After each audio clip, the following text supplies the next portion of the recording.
So I'm here with Olga, who's a health coach and life coach. You will talk a lot about things we should do what about stopping doing things or breaking bad habits. That's the hardest thing, right? What's your advice for giving up sugar or alcohol or obsessive behavior things like that?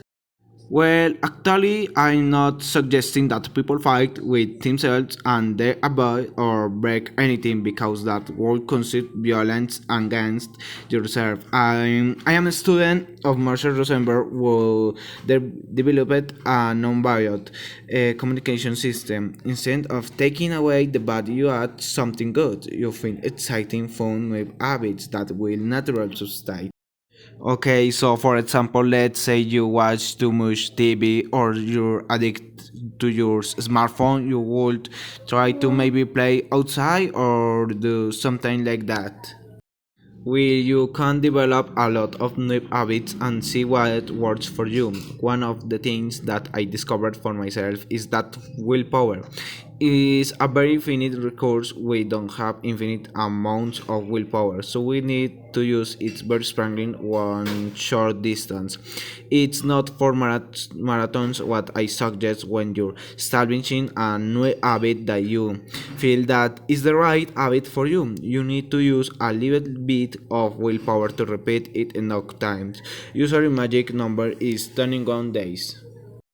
Wow, really? 21 days? Why 21? I have no idea, but this number keeps popping up from different traditions in East and West, and also psychology. I saw it in my own practice that I work. Fascinating. Let's say you want to give up sugar or you want to give up smoking or something like that, a physical substance. Do you have any tips for that? Yes, one of their easy things to do is incorporate fermented foods that break up chemical dependence on sugars, alcohol, and some other addictive substance.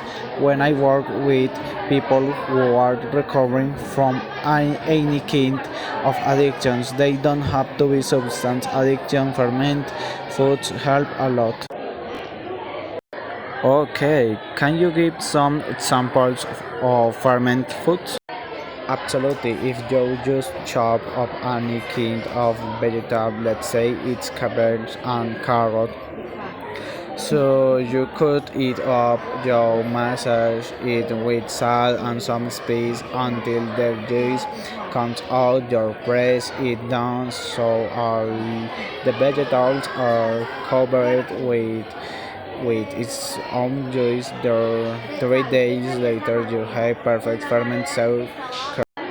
Wow, that's great. Could you just buy sauerkraut or vinegar or something like that? Would that work? Well, unfortunately, it won't because most of their crowds that you buy is pasteurized, which does not give your their probiotic activity. A lot of it is fake sauerkraut. What I mean by that, if there was no bacterial activity and their taste comes for vinegar, you do not get this benefit. Wow, that's good to know. I think that's part of the problem too is even myself thinking like, oh, I'm not going to cut up a bunch of cabbage and carrots and wait 3 days. It seems like it's so much work.